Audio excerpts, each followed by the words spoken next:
show where we discuss boxing, sports, life, and entertainment from our view.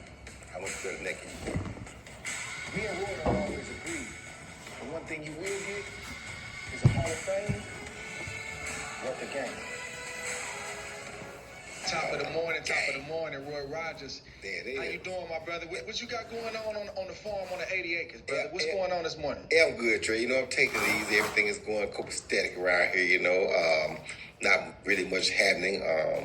Getting called some crazy names, but, that's just by the other people that live here, so that's really about it, That's going to happen. Before we came on, we were talking about, I said, man, I gotta get me some land. Yep. I know you on the 80 acres, and I'm in a subdivision where I live, and I'm still dealing with HOA. I can't work on my car if I want to. I gotta send a letter and get permission to do whatever I want to do, boy. Listen, when I had the basketball, You ain't gotta worry about that though. not here, but this is where this is what I went through, Trey. I went through where you are right now.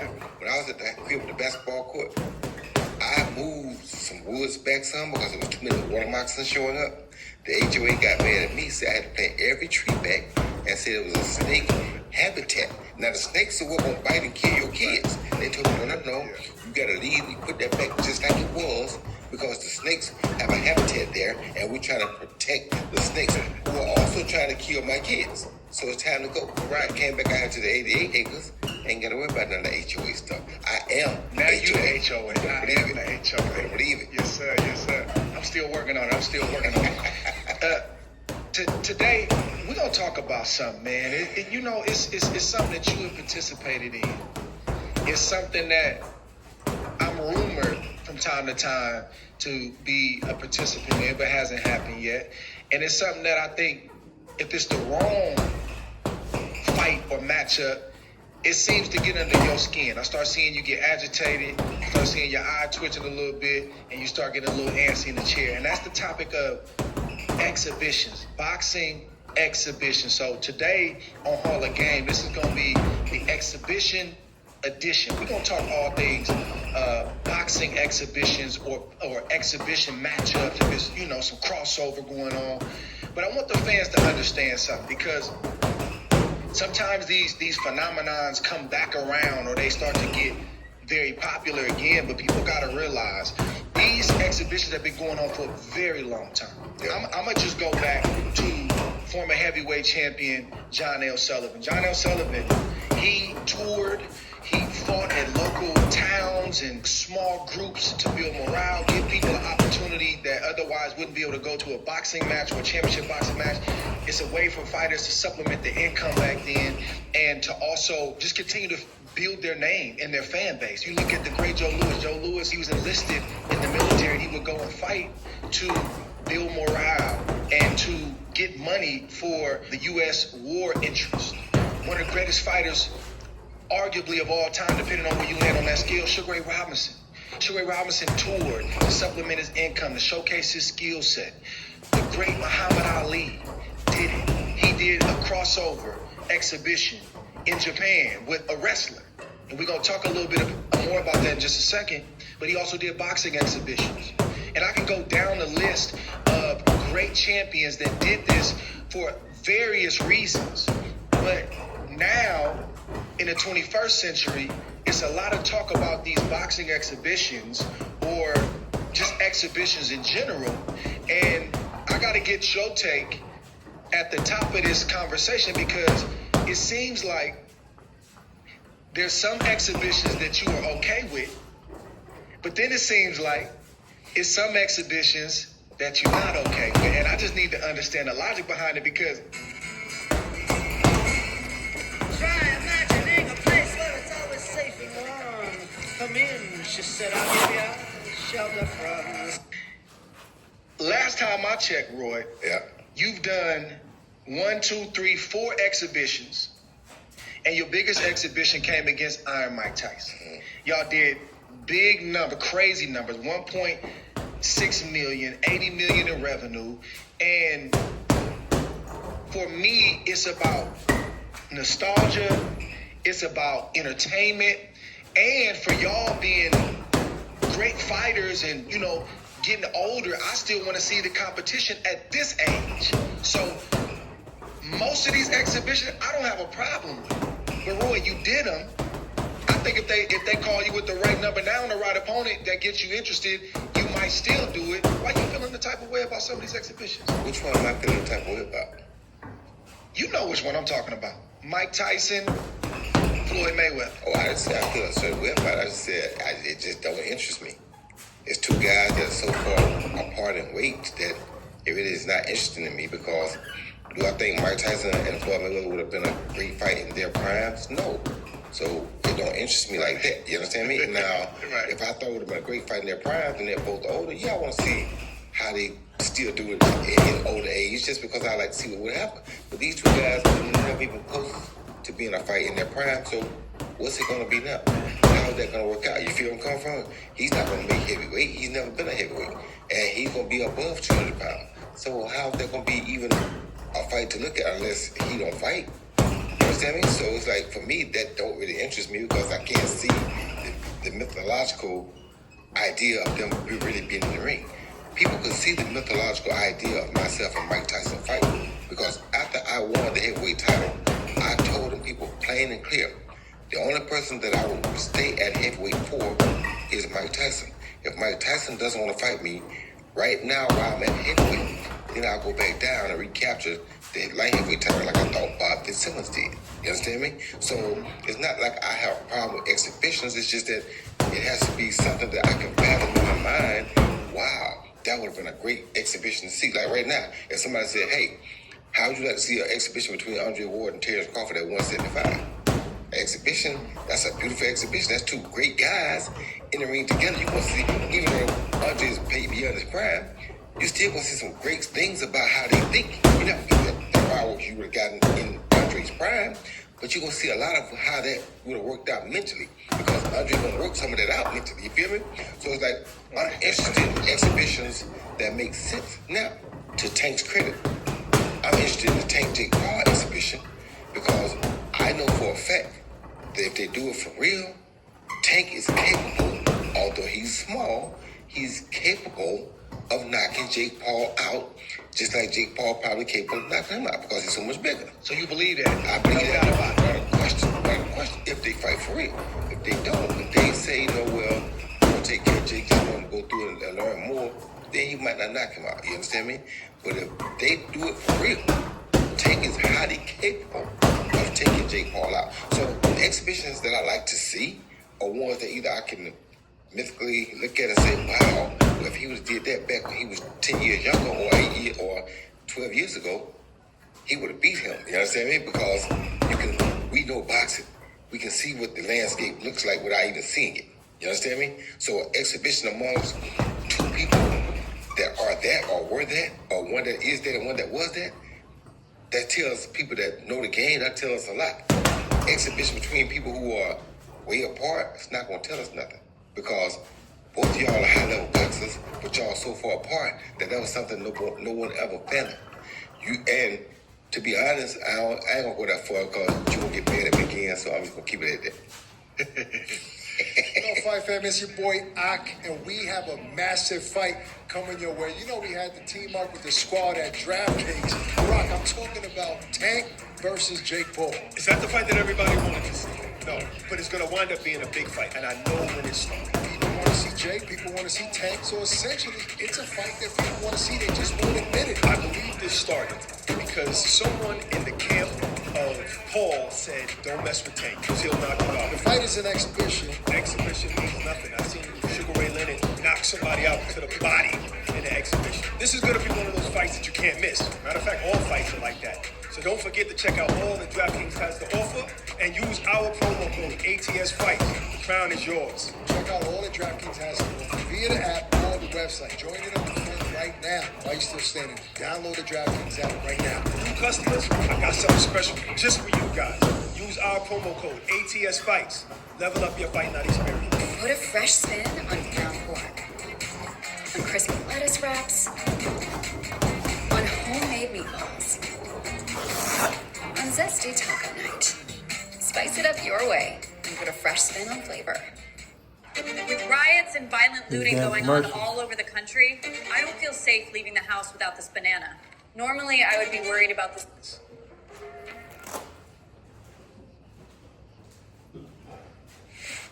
I'm gonna go back to your exhibition with Mike, and then we're gonna double back to Gervonta Davis and Jake Paul.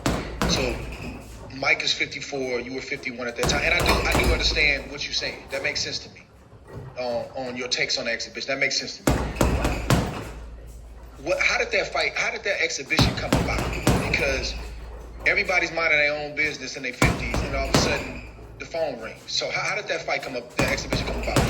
They called me. They said Mike wants to do an exhibition. He needs a dance partner. Would you dance with him?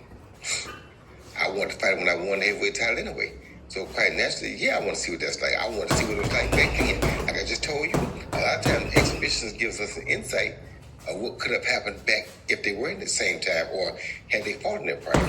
So I wanted to see their insight. When they called me, I was more happy that he wanted to give me the chance to get in the ring and look at him for real than I was about to fight. You understand me? I wanted to be there and see what that would have been like. Because like I said, after I won the heavyweight title, I made it plain and clear that the only person that I would stay at the heavyweight for was Mike Tyson.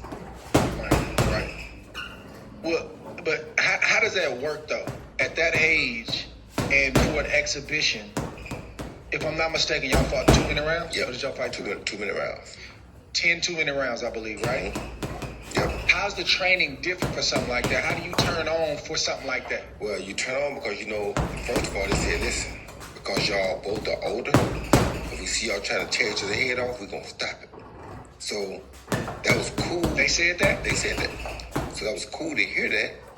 But Mike don't know how to play. Mike like a pit bulldog. I didn't see nobody not trying to tear nobody's head off. I seen Mike don't know how to play. shots. I didn't see that getting played out. I told him Mike don't know how to play. I heard what they were saying, but Mike don't know how to play. So I got up on bad knees and still ran 3 miles every morning because I knew that my knees and legs need to be in shape enough to get away from this dude because he ain't finna go out there listen to what they say.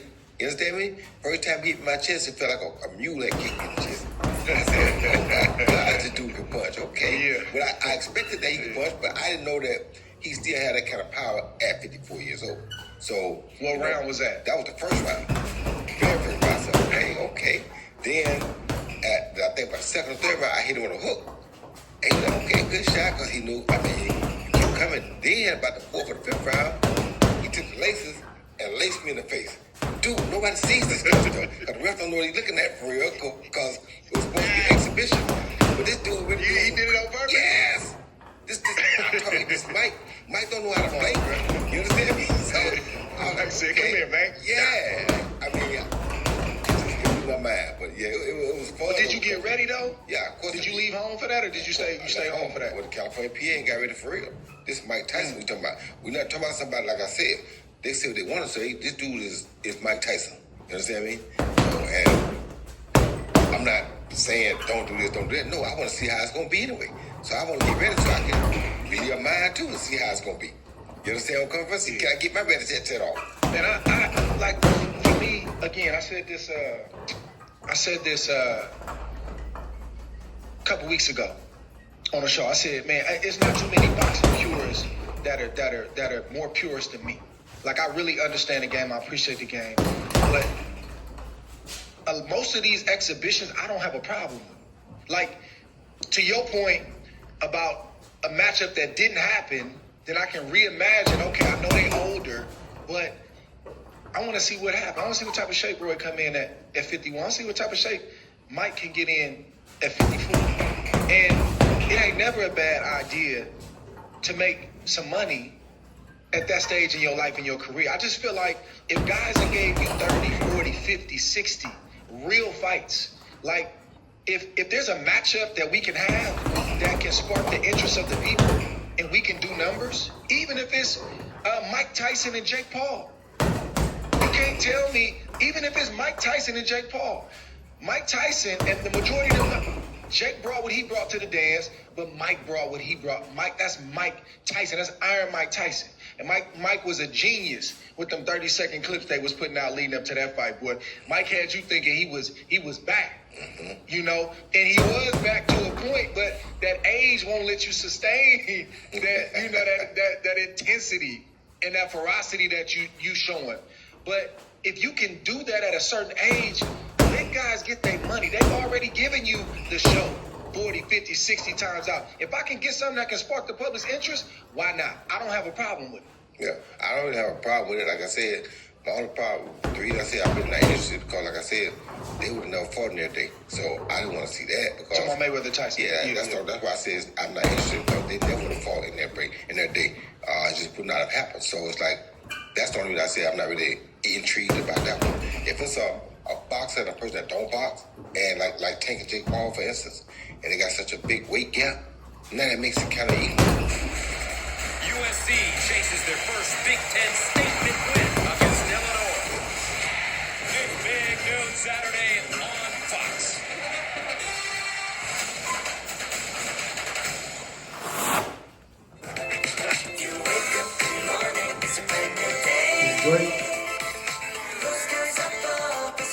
On the exhibition scale. You feel me? So now we want to see. One got experience and one got weight inside. You feel me? So now it makes us want to see what's going to happen with this. He's bigger, but he has experience. That makes for a good exhibition, because everybody wants to know what's going to happen. You understand me? But when it's like even, he great, but he older, but he way bigger. He great, but he younger, but he way smaller. It's kind of, is he really going to come in and try to kill him? And if he did do that, what would people think about him? You understand where I'm coming from? So it's like, for me, it's a no-win for Mike. Because you come out of smash floor, people gonna say, why would you do that to him? You know you're a heavyweight. He ain't never been no heavyweight. You feel me? If Floyd comes out and outbox Mike, okay, they would deal with that, but Mike can't win. If he wins, he's not gonna be good. If he loses, he's not gonna be good. So it's no win for Mike. So it's like, for me, Mike is gonna win. I understand, but he is going to win that. But what I'm saying, for me, the money he'll win, yes, but outside of that, everything else is a loss. And like they say to me, I don't think he cares though at this point. he probably don't, but all money ain't good money. But he probably don't care. And I really don't think if Mike can survive all the stuff that was said about him leading up to the Jake Paul fight, Mike didn't.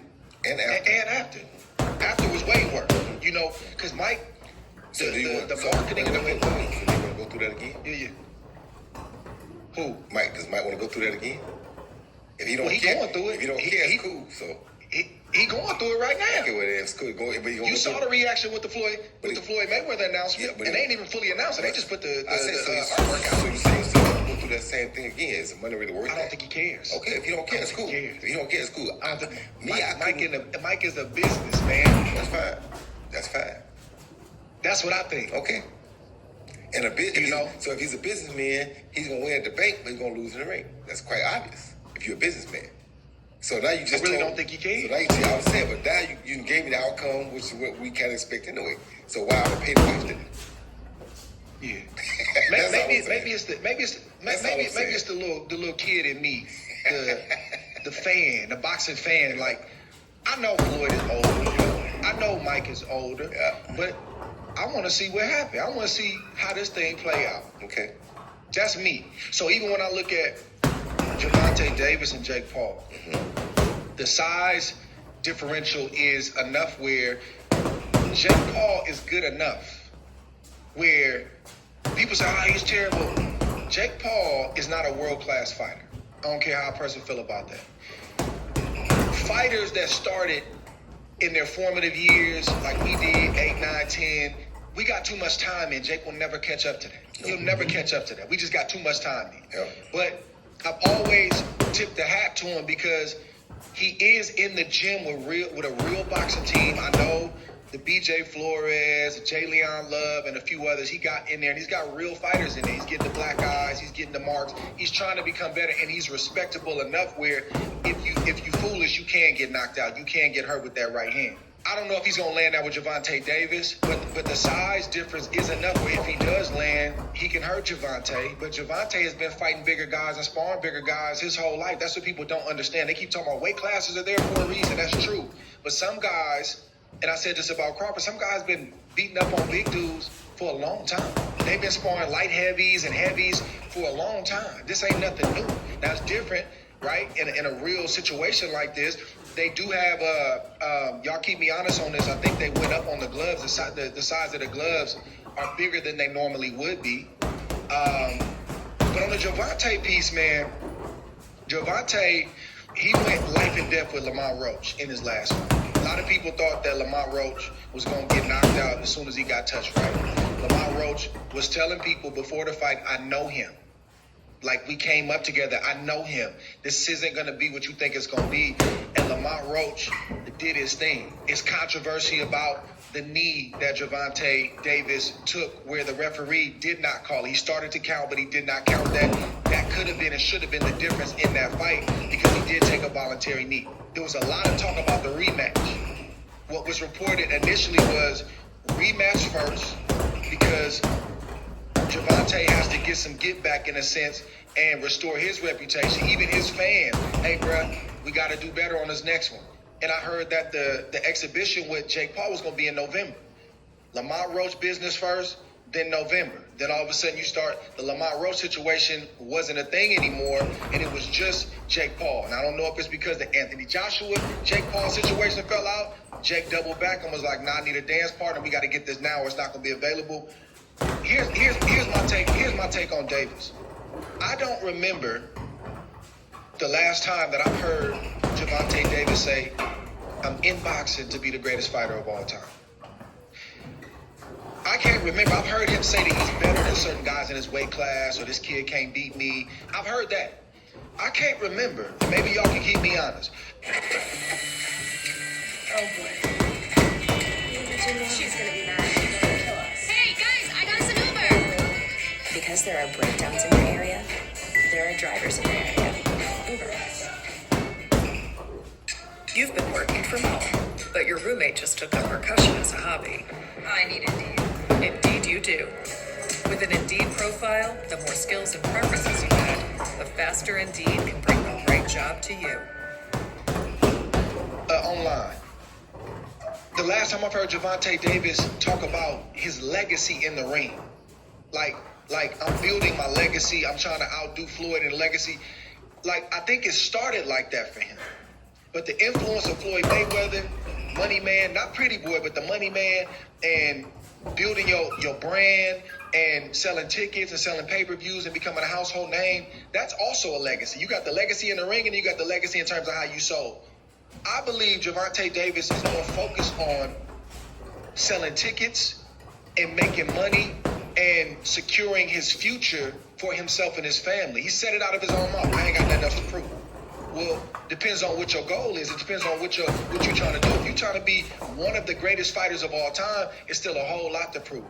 My point is, Roy, I don't think should everybody hold this man to the standard that they hold him to and say, you not fighting nobody, yeah, you making money, but you ain't really fought nobody. If he don't even care about that, that's not even something that he's really focused on. If his main focus is the money, and his main focus is getting out of boxing without getting hurt and retiring on his own terms, shouldn't his fan base and other people get on board with that if that's not even his goal? Hell, if he gonna be holding him to something like that if he don't even hold himself to that? They definitely should get on board with that. They definitely should because, I mean, his mentor did basically the same thing, so why can't he do it? You know what I'm saying? He made more money than anybody.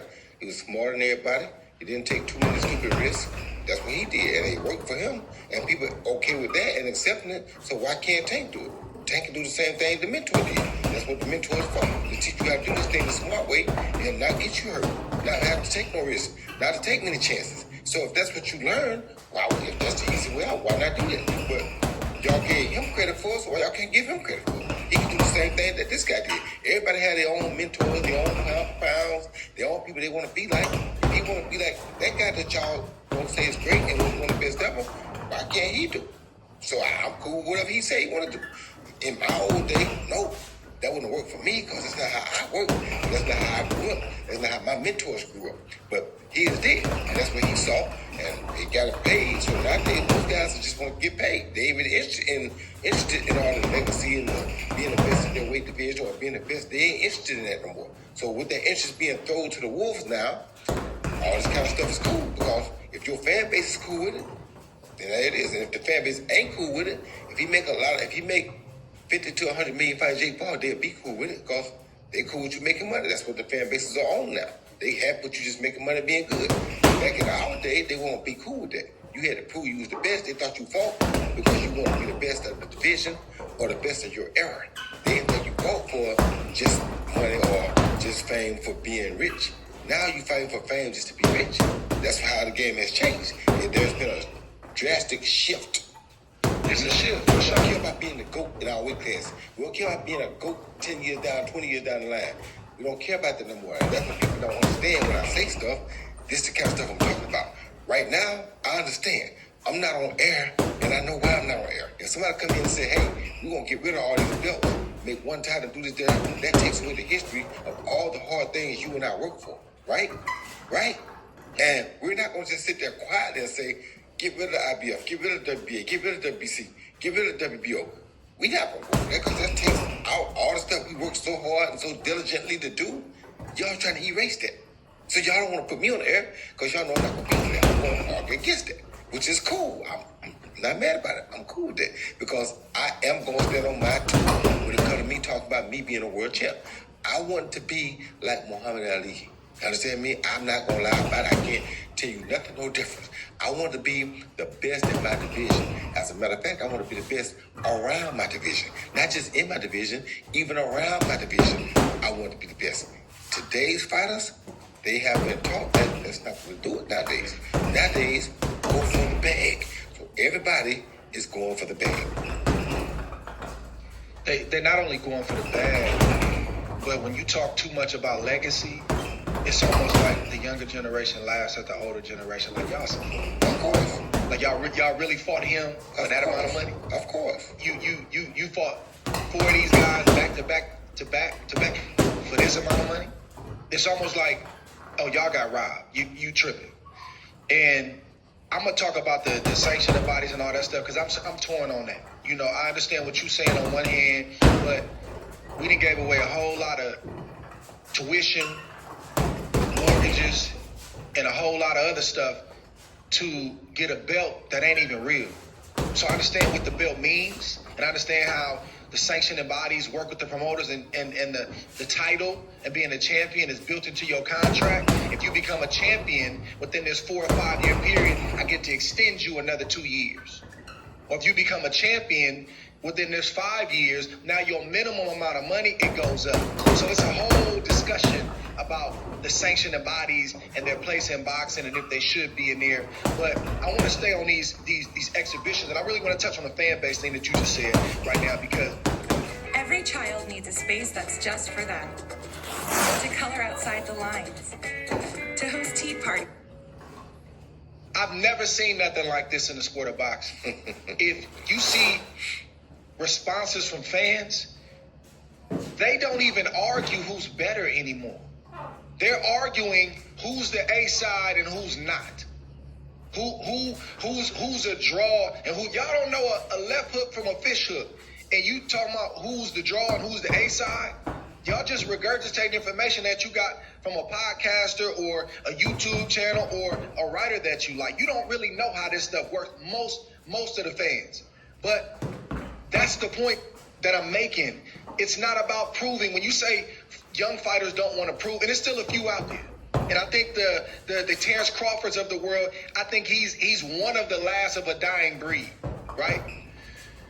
But with the rise of social and you being able to build your own platform, Roy, when you say prove, question is prove to who? Because if I can prove to my 500, 1 million, 2 million, 4 million followers, as long as they believe that I'm a GOAT and that I'm him and that I've done enough and everybody's ducking me, that's enough. That's the validation that helps cats sleep good at night. Yeah. The validation that yourself, myself, and other people was after was, number one, me. I gotta feel comfortable living with me. I gotta walk around and live with myself and be like, bruh, are you really him? Then it's my people, my coach, my goddaddy, my circle. I gotta look my kids in the face and I want them to know that my daddy the best fighter in the world. Then it's the public. And really it's not even the public because they wishy-washy too, Roy. For me, it's really the fraternity. See, the real answer is, what do your peers say about you? How do they feel about you? Because most of the time, unless there's some personal stuff going on, a fighter gonna keep it 100. Fans can say what they want to say. You didn't fight nobody. A fighter will come in and say, you tripping. He fought this guy, that guy, this guy, this guy. So It's just, brother, the validation is from the fan base. The validation is from your followers. As long as they feel like you the guy, that's enough. So we're not even on the even playing field right now when we start talking about proving something to somebody, because the proving is social, YouTube, my platform is not the world anymore. Right. So it's not even your peers anymore. Right. So for me, because I'm older than you, I must go again. I always have to tell you this every podcast. I don't know why, but I always have to remind you that I'm older than you. Let me take you down. Let me take you down my street. Talk to me, man. My street don't go there. My street ain't about my peers. My street ain't about the fans. My street, to be honest with you, my street starts with God, the Creator, and what He gave me, and what I'm supposed to do with what the Creator gave me. That's what mine starts from. You understand me? I ain't worried about what nobody else say. If I do what I'm supposed to do with what the Creator gave me, everything else should fall in place. Now, is everybody gonna be that way? No, because everybody never liked nothing. You understand me? Everybody didn't like Jesus. Everybody ain't gonna like nothing. But for the most of them, for the ones that listen, and the ones that learn, and the ones that take the example, and the ones that really see the examples, those gonna appreciate God's work, because they can see God's work through you and me. You understand me? So I'm not concerned about what everybody think. I'm concerned only about what God says. Because if God gave it to me and I don't use it to the max of my ability, then I've let God down. Or I'm not showing that I'm appreciative of what God gave me, which is why I'm so big on challenges, which is why I'm so big on diversity, which is why I'm so big on perseverance. You gotta persevere through the hard times to get to the good times if you believe in what God gave you. If you don't believe in that, then you're gonna find other ways to manipulate the system and do things differently. And that's why some athletes that people look upon and say that's their favorite athlete, I can understand why he's your favorite athlete, and I'm cool with that. That's nothing to do with me. It's just he'll never be my favorite athlete, but that's just my opinion. You understand me? So it's like the ones that I love, the ones I believe in, and the ones that I revere in this game are ones that I see with that mindset. Now, to take you one step further, I tell you this because I say this inside of my own household. Because of what I did, there's a lot of fighters that fought. A lot of fighters that still try to do and emulate what I did. But two of the last two that I really, really mess with and would die still messing with because they came after me, but they carried my mentality with them, was Andre Ward and Terrence Crawford. You understand me? And not even Usyk, because they thrive to be the best. They ain't worried about what's there.